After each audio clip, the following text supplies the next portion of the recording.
अहिलेको राजनीतिक स्थिति अत्यन्त तरल छ। मैले यहाँ जे राजनीतिक विश्लेषण गरेर बोलिरहेको हुन्छु बाहिर जाँदा अर्को स्थिति पनि आउन सक्छ। त्यसैले गर्दा अहिले राजनीतिक नेतृत्वले भनिरहेका कुराहरू पनि फेरबदल भइरहेका छन्। यो फेरबदल हुनको लागि थुप्रै तत्त्वहरू यसमा संलग्न छन्। यसमा आन्तरिक र आन्तरिक प्लेयर्सहरू आफ्नो ठाउँमा क्रियाशील छन्। उदय गर्ने क्रियाकलाप पनि एउटा पक्ष हो। दोस्रो बाह्य शक्तिले खेल्ने र त्यसको नतिजा पनि हो। तेस्रो भनेको न्यायालयले खेल्ने र फैसला गर्ने कुराले पनि देशमा राजनीतिक अस्थिरताको श्रीगणेश भएको छ। त्यसले गर्दा विश्लेषण सही ढङ्गले केही समयसम्म नअडिन सक्ने तरलताभित्र सङ्क्रमणभित्र गएको कुरा म पत्रकार मित्रहरूलाई राख्न चाहन्छु। नेपालको राजनीति अत्यन्त तरल, सङ्क्रमणकालीन, अनिश्चय र अस्थिरतातिर उन्मुख भएको कुरा म जानकारी गराउन चाहन्छु। दोस्रो कुरा, अघि मलाई गर्व र खुसी पनि लाग्यो।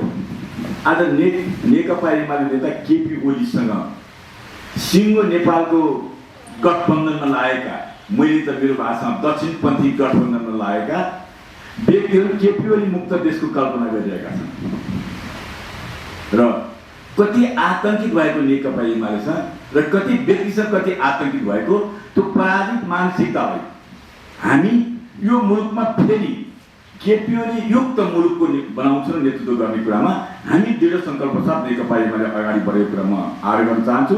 उहाँहरूको त चाहना थियो, केही राजनीतिक दलहरूको चाहना थियो केपी ओली किन्ने फेल मान्छे दोस्रो पटक किन्ने फेल त मर्छ, मरेपछि हामी नै राजकाज गर्छौँ र हामी पार्टी र सत्ताको नेतृत्व गर्छौँ भनेर सपना देख्नेहरू केपी ओली बाँचेपछि अनि केपी ओली मुक्त नेपाल बनाउने भन्ने ढङ्गले लागेका छन्। यो मुक्त नेपाल भनेको के? मेरो प्रश्न सत्ताधारी दललाई के उहाँहरू उहाँलाई मार्न चाहनुहुन्छ? कसरी मुक्त गर्ने? के उहाँहरू उहाँलाई जेलमा हाल्न चाहनुहुन्छ? कसरी मुक्त गर्ने? उहाँहरूको मुक्त गर्ने भनेको के हो? ऊ नेकपा एमालेको एउटा राजनीतिक दलको नेता, अहिले पनि संसदमा सबभन्दा ठुलो पार्टी र मुलुकको प्रमुख प्रतिपक्षी पार्टी। मुक्त देश भनेको के हो? संसदीय प्रजातन्त्र, बहुदलीय प्रतिस्पर्धाको जुन हामीले कुरा गरेका छौँ, संसदीय प्रजातन्त्र बहुदलीय प्रतिस्पर्धा सत्ता पक्ष र विपक्ष हो र विपक्षी मुक्त केपी ओली मुक्त पार्टी भन्यो भने त्यो जति घृणास्पद, लाजस्पद र त्यो जति पूर्वाग्रहपूर्ण अर्को विषय हुन सक्दैन। त्यसकारण केपी ओली मुक्त बने राजनीतिक नेताहरूप्रति म खेद व्यक्त गर्न चाहन्छु। आज मुलुकमा राजनीति गरेको राजनीतिक पार्टी सञ्चालन गरेको मुलुकको प्रमुख प्रतिपक्षको नेता मुक्त देश भनेको के भनेको छ? त्यसकारण फेरि दोहोऱ्याएर हुन्छु, के उहाँलाई मार्न चाहनुहुन्छ, जेल हाल्न चाहनुहुन्छ अथवा के गर्न चाहनुहुन्छ? यो मेरो प्रश्न हो। यो प्रश्नको उत्तर सत्ताधारी दलले दिनुपर्छ भन्ने आग्रह गर्न चाहन्छु। र तेस्रो कुरा, अहिले जुन सदन विघटनको कुरा भयो, मलाई त अघि दया पनि लाग्यो, अलिअलि खुसी पनि लाग्यो। सुमनजीले निर्वाचनको दायित्व हाम्रो काममा छ। निर्वाचन भने शब्दसँग भागेर हिँड्ने, निर्वाचनमा प्रतिगमन देख्ने र प्रतिक्रिया पनि देख्ने, जनतासँग तर्सिनेहरूले निर्वाचन गर्छन् जस्तो लाग्दैन मलाई। हामीले त निर्वाचनको लागि जनगमन गर्नु, जनताको सम्पूर्ण सार्वजनिक सत्ता सम्पन्न जनतालाई 3.5 वर्षको आवधिकपछि जनताको टेस्ट गर्नुपर्छ। राजनीतिक अस्थिरता भयो, पार्टीभित्र आन्तरिक विवाद भयो, त्योलाई चाहिँ सम्बोधन गरेर जानुपर्छ भनेर जुन ढङ्गले हामीले प्रयत्न गरिरहेका छौँ, उहाँहरू निर्वाचनसँग डराएर, प्रमुख प्रतिपक्षसँग निर्वाचनसँग डराएर भागेर जाने अनि निर्वाचन गराउने दायित्व छ। उहाँले निर्वाचन गराउनुहुन्न, चाहेर सके कि अरू कुनै फोर्स मार्फत अथवा सेना अदालत मार्फत यसको आयु 10 वर्ष भनेर पनि गराउन सक्नुहुन्छ। किन सेटिङमा अदालतले फैसला गरेपछि 10 वर्षमा एक सरकारले सञ्चालन गर्न सक्छ। किन परमादेशबाट बनेको, जनादेशबाट बनेको सरकार होइन, न्यायालयले बनाइदिएको सरकार हो। त्यसको कारणले गर्दा उहाँको अर्को 10 वर्ष पनि गर्न सक्ने अदालतमा व्यवस्था गर्नु होला। त्यसैले उहाँले चुनाव गराउनुहुन्छ भने जस्तो लाग्दैन। चुनाव त हाम्रो एजेन्डा हो, नेकपा एमालेको एजेन्डा हो। हामी चुनाव जति सिधो चुनाव आजै चुनाव घोषणा गरे पनि नेकपा एमाले जनतासँग विश्वास र भरोसा गरेर चुनावमा जान तयार छ। म चुनावको माग गर्छु, तर उहाँले सत्ता अहिले कथित गठबन्धनले त्यो चुनाव गर्छ भन्ने मलाई लाग्दैन। तेस्रो कुरा, अहिलेको फैसलालाई हामीले राजनीतिक कु भनेका छौँ। म एउटा प्रसङ्ग भन्न चाहन्छु। के प्रसङ्ग भने कम्युनिस्ट पार्टीहरू स्वभावले चुनावबाट सत्तामा आउँदैनथे र उनीहरू सशस्त्र सङ्घर्ष, एकीकृत विद्रोह आदि इत्यादिको कारण सरकारमा आउने, कहीँ किसान क्रान्ति, कहीँ मजदुर क्रान्ति, कहीँ राष्ट्रिय आन्दोलनको आधार सरकार जाने। नेकपा एमालेका नेता मदन भण्डारीले बहुदलीय प्रतिस्पर्धा सहित जनताको जनवादी शासन व्यवस्था स्थापना गर्न सकिन्छ भन्ने मूल मान्यताका साथ जुन ढङ्गले नीति बनाउनुको नीतिको आधारमा पहिलोचोटि नेपालमा कम्युनिस्ट पार्टीले बहुमत प्राप्त गर्यो। बहुमत प्राप्त गर्ने बित्तिकै देखि कम्युनिस्ट पार्टीको बहुमत, त्यसमा निर्वाचन पुँजीपन्थीहरूले निर्वाचन भनेको आफ्नो मात्रै प्यार हो, त्यो आफ्नो मात्रै लोकतन्त्रको परिभाषाभित्र आफूलाई परिभाषित गर्ने तागतहरू निर्वाचनद्वारा कम्युनिस्ट पार्टी सत्तामा आएको देख्न सुन्न चाहँदैनथे। यदि अमेरिकी कन्टिनेन्टमा हुने हो भने, चाहे उत्तर अमेरिका वा दक्षिण अमेरिका त्यहाँ भयो भने, त्यहाँ वामपन्थी सरकारले जित्यो भने दुई ढङ्गले सत्ताच्युत गरिन्छ, एउटा सेनाको विद्रोहद्वारा, एउटा कथित जनसङ्घर्षको मार्फतद्वारा। भेनेजुलामा पछिल्लो प्रकरणमा धेरै अमेरिकाको पिछलहरूले र धेरै सङ्घर्ष गरे, त्यहाँभित्र अन्तर्गत जसरी माधव नेपाल केपी ओली दुईटा एउटै पार्टीका दलका नेतालाई विद्रोह गरेर एउटा सडकमा एउटा सडक त्यहाँका जनताले त्यसलाई निषेध गरे। त्यसरी सरकार पछुत गर्थे। नेपालमा पनि सरकारलाई पछुत गरेर दुईटा बाटो अवलम्बन गर्ने प्रयास गरेको थियो गठबन्धनले। एउटा बाटो भित्रैबाट अरू ढङ्गले सेना अथवा राजतन्त्रलाई फिर्ता गरेर पनि यो सरकार अवगत गर्न सकिन्छ भन्ने सोच बनाएको थिए, त्यो सम्भव भएन।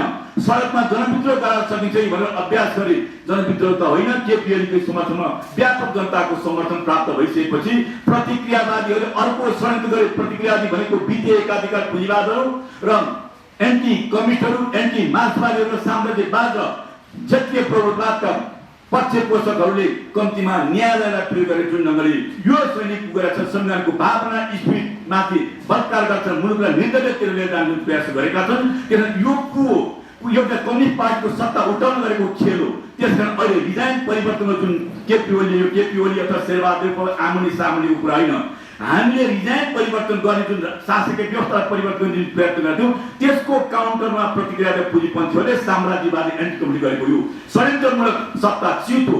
यसलाई हामीले बेलै बुझेका छौँ, तर हामी यो बुझेर अहिले कसरी मुलुकको राजनीति अगाडि बढाउनु पर्छ भने हामी हेरिएका छौँ। त्यसकारण यो चाहिँ सर्वत्र रूपमा चाहिँ यो कुको रूपमा यसलाई मैले परिभाषित गरेको छु। यसमा सबै प्लेयर्स, एन्टी कम्युनिस्ट, वित्तीय एकाधिकार पुँजीवादका प्रवक्ताहरू, केही एनजिओहरू, त्यसका पृष्ठपोषकहरू यसको विरुद्धमा उत्रेर हामीले कु गर्ने प्रयत्न गरे, जहाँ विश्वभरिका कम्युनिस्ट पार्टी र कम्युनिस्टको नेतृत्व भएको सरकारलाई अवगत गरिन्थ्यो। त्यसैको एउटा कडीको रूपमा हाम्रो मुलुकमा यो प्रयोग भएको कुरा म राख्न चाहन्छु।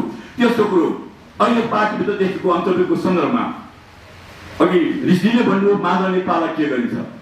पहिले यसको वस्तुस्थिति बुझ्नुपर्छ। मुलुकमा बहुदलीय शासन व्यवस्था सञ्चालन गरेको पार्टीले पार्टीको महाधिवेशन नेता छान्छ, संसद दलका नेता संसद दलका सदस्यहरू छान्छन्, अनि त्यसको पार्टीको संसद दलको व्हिप हुन्छ, राजनीतिक दलको के अरे राजनीतिक दल सम्बन्धी कानुन छ, व्यवस्था हुन्छ, इथिक्स हुन्छ।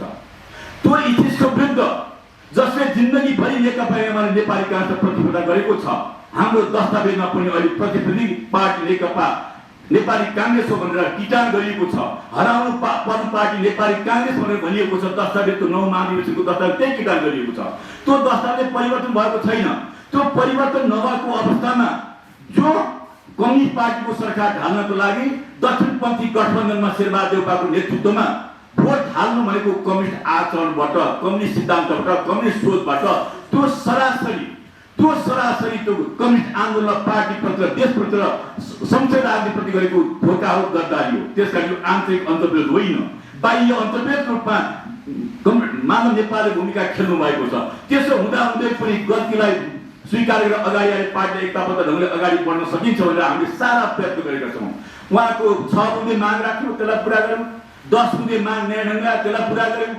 अहिले उहाँलाई अध्यक्ष चाहियो भने अध्यक्ष दिन तयार भयो। अहिले त्यसो हुँदा पनि केपी ओलीको पार्टीमा जान्न भनेर भनिरहनु भएको छ।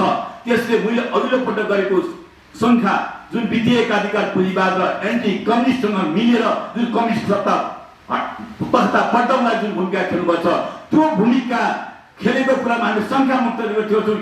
यस्तै बाटो उहाँले अप्नाउनु भयो भने मैले गरेको सङ्ख्या सही साबित हुन सक्छ। यस्तो नहोस् भनेर म आग्रह गर्न चाहन्छु। अब उहाँ सरकारमा अथवा नेपाली काङ्ग्रेसको सरकारमा जानुभयो भने अथवा कथित गठबन्धनको सरकारमा जानुभयो भने त्यसको बारेमा नगइकन मैले अनुमान गरेर बोल्नु हतार हुन्छ। तर त्यसकारण म सरकारमा जानुहुन्न भन्ने मैले विश्वास दिनुपर्छ। उहाँले भनेको आधारमा त्योतातिर म टिप्पणी गर्न चाहन्न।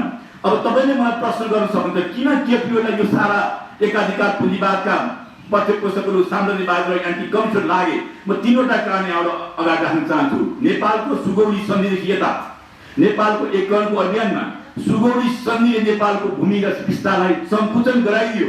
त्यो ब्रिटिस साम्राज्यवादसँग लड्दै भएको सङ्कुचन थियो र त्यति बेला सारा देशभक्तहरूलाई नयाँ ढङ्गले राणा शासनको उदय भएर ब्रिटिस साम्राज्यवादको पक्ष पोषण गर्नेहरूलाई संरक्षण गर्दै देशभक्तलाई कत्लेआम हत्या गरिएको थियो, जो भीमसेन थापा, भक्ति थापाको नामले सम्झन सक्छौँ।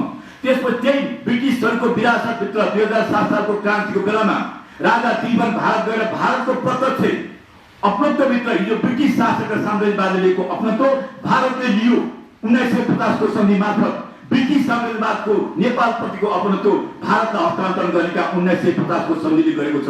1950 को सन्धिदेखि 2065 सालको जनआन्दोलनसम्म प्रत्यक्ष रूपमा भारत चाहिँ नेपालको राजनीतिक आन्दोलन परिवर्तनमा सहभागी छ, मध्यस्थकर्ता छ, त्यो ढङ्गले आएको छ। त्यसका नेपालमा 2007 सालदेखि 62 सालको 12 बुढी सहभागीसम्म आउँदैसम्म भारतको एउटा प्लेयरको रूपमा नेपालको राजनीतिक परिवर्तन भाग लिएको छ। यो रेकर्ड गरेर राख्नु। तर एउटा मात्रै त्यस्तो घटना हो जति बेला हामीले संविधान 71 को अन्तिममा जुन हामीले 16 बुढी राजनीतिक दलले सहमति गर्यौं, त्यो भारतको अनुपस्थितिमा थियो, भारतलाई बाहिर राखेर गरिएको थियो। त्यो मात्रै नेपालका राजनीतिले गरेको सर्वोच्च निर्णय हो इतिहासमा। त्यो निर्णय भारतसँग नभएकाले उसले संविधानको विरोध गर्न आयो, रोक्न आयो। त्यसलाई प्रतिवाद केपीओलीले गरे। त्यही दिनदेखि नेपाल चाहिँ पूर्ण रूपमा अर्धऔपनिवेशिक शासन व्यवस्थाबाट एउटा सार्वभौम सत्ता शासनको रूपमा विकास भएको कुरा हामीले सम्झनुपर्छ। त्यो मात्रै एउटा सार्वभौम निर्णय हो।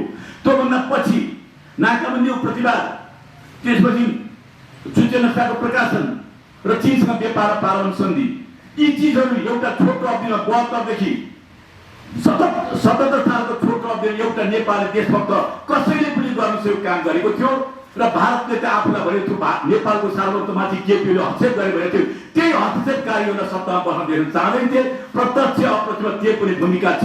त्यसकारण आज अनि कम्युनिस्ट आन्दोलन अगाडि बढाउन केपी ओलीलाई समाप्त नगरिकन कम्युनिस्ट आन्दोलन समाप्त हुँदैन। किनभने नेकपा एमाले भने नेकपा एमाले विभाजन नगरिकन कम्युनिस्ट आन्दोलन समाप्त हुँदैन।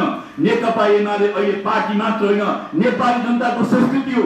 नेकपा एमाले अहिले संगठन मात्र होइन, नेपाली समाजको एउटा अभिन्न अङ्ग हो। नेकपा एमाले केवल एउटा राजनीतिक कार्यक्रम अगाडि बढाउने पार्टी मात्र होइन। नेकपा एमाले पूर्ण रूपमा सामाजिक सुरक्षा अभियानको नेता र प्रवक्ता हो। नेकपा एमाले राष्ट्रिय एकताको प्रवासी हो, राष्ट्रियता सार्वभौमत्व अखण्डताको रक्षक पार्टीको रूपमा अगाडि बढेको छ। नेकपा एमाले समाजवादसँग पुग्न लागि समृद्ध नेपाल र सुखी नेपालको अगाडि बढी शक्तिशाली पार्टीको विस्तारित भएको कारणले गर्दा हामीमाथि यो खालको सबै खालको आक्रमण भएको छ। यी सबै आक्रमणलाई ध्वस्त गर्दै संविधानमा व्यवस्था भए अनुसारको मुलुकलाई समाजवादी अर्थतन्त्र लड्ने, समाजवादी क्रान्ति पुरा गर्नको लागि लाग्ने कुराको विश्वास दिलाउँदै बिदा चाहन्छु। धन्यवाद।